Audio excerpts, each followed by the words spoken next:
Welcome to Coaching for Creatives with Kirsten. My name is Kirsten Call. I'm a therapist-trained life coach and a children's book author.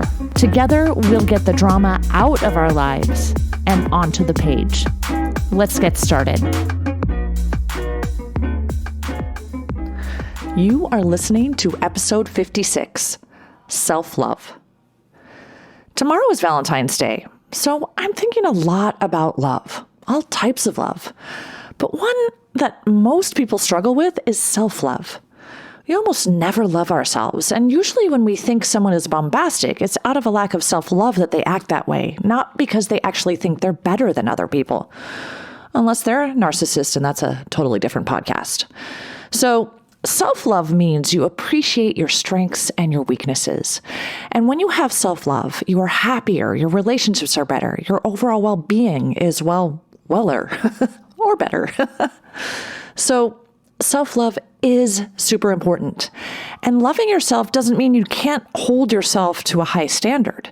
In fact, when we love ourselves, we're more motivated to take action, take chances, and pursue new opportunities. When we love ourselves, we feel capable of pursuing and achieving our goals. Here are some benefits to self-love. Number one, we make better choices when we love ourselves. We're more likely to make positive choices and we're less likely to make negative choices. Self-love leads us away from self-sabotage and towards self-compassion. If you want to dig deeper into self-compassion, go to episode 19, where I talk about how to increase our self-compassion, which leads me to number 2, which is empathy. When you are able to truly see yourself and your worth and accept your strengths and weaknesses with compassion for yourself, you have more compassion and empathy for others.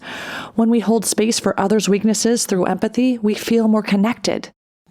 And we also feel a very real sense of belonging. Number 3, we're willing to take risks. Like I said earlier, good risks like starting a business or being vulnerable with a friend, etc. When we love ourselves and have faith in ourselves, we do take risks. We have to be willing to be uncomfortable to succeed, and self-love helps with that. Number 4, less stress. When we love ourselves, our stress levels are so much lower. We're usually stressed when we don't feel like we can handle whatever's going on in our lives.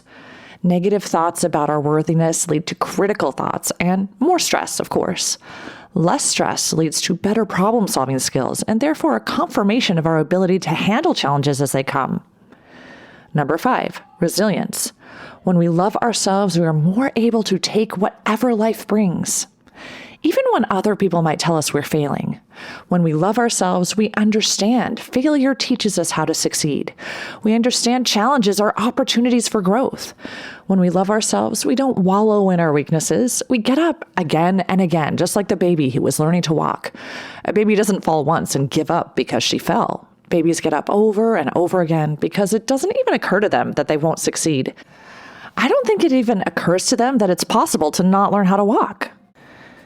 Babies keep trying until they learn it.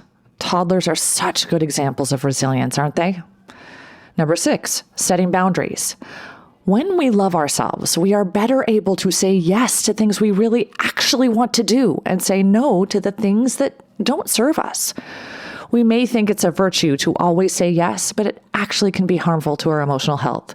So yes, setting boundaries is a benefit to self-love. So, how do we increase our self-love?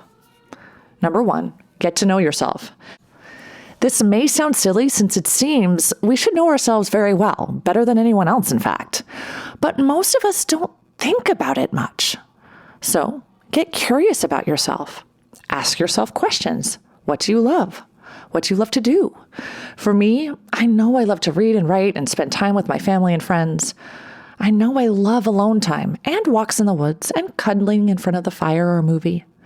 When you remind yourself of what you love, you'll realize how lovable you are, just as you are right now in this moment.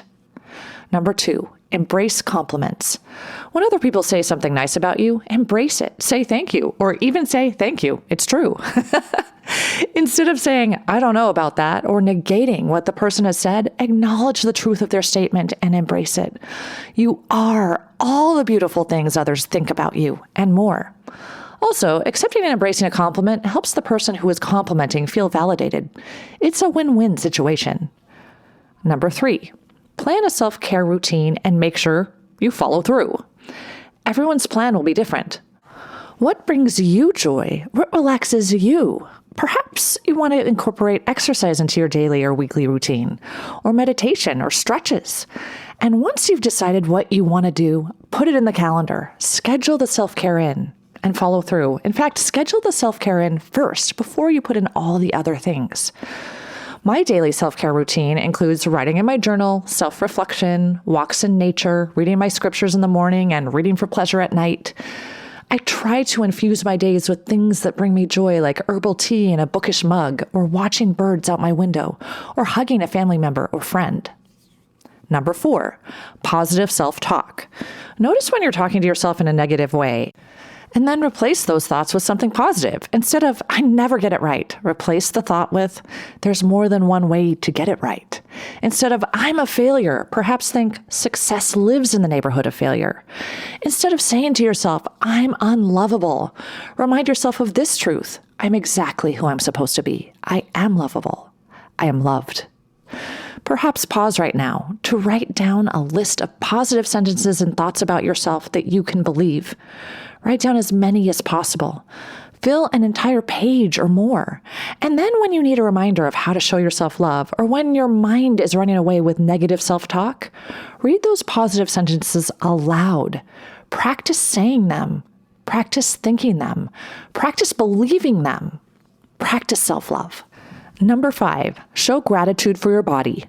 Look at yourself in the mirror and notice what you like about your body. And if you can't come up with anything, start writing 5 things about your body that you're grateful for.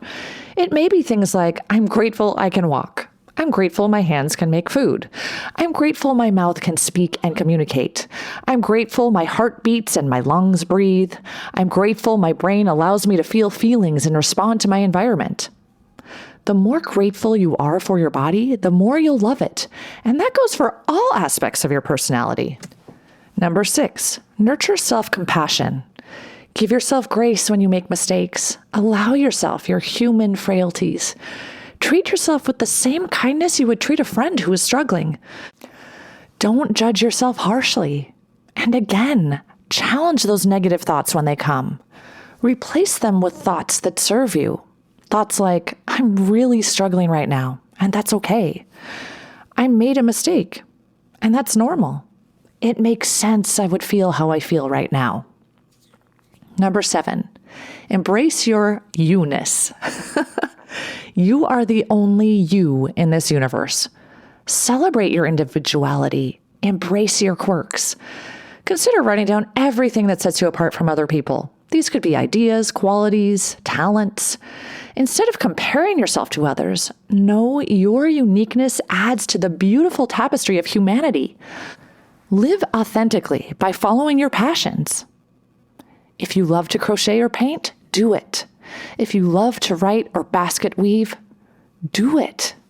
You show love and respect for yourself by honoring what you love to do and by doing it and by creating what you want to create and what you're passionate about. And when you show up authentically, others will become more authentic in their interactions with you, and they will become more able to love themselves. It becomes a beautiful circle of self-love and connection. So, as you celebrate Valentine's Day this year, or every day this year, lean into loving yourself. Explore ways to show yourself love. You'll discover you are just as endearing and lovable as anyone you have ever met.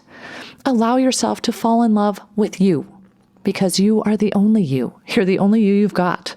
And that's reason enough for unconditional, unrestrained, and wildly wonderful self-love. Until next time, keep smiling.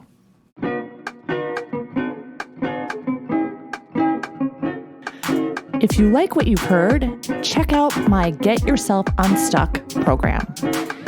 Go to KirstenCall.com. That's KirstineCall.com and schedule a free consultation today. Coaching for Creatives is produced by Kirsten Call. Music and audio engineering by James Call.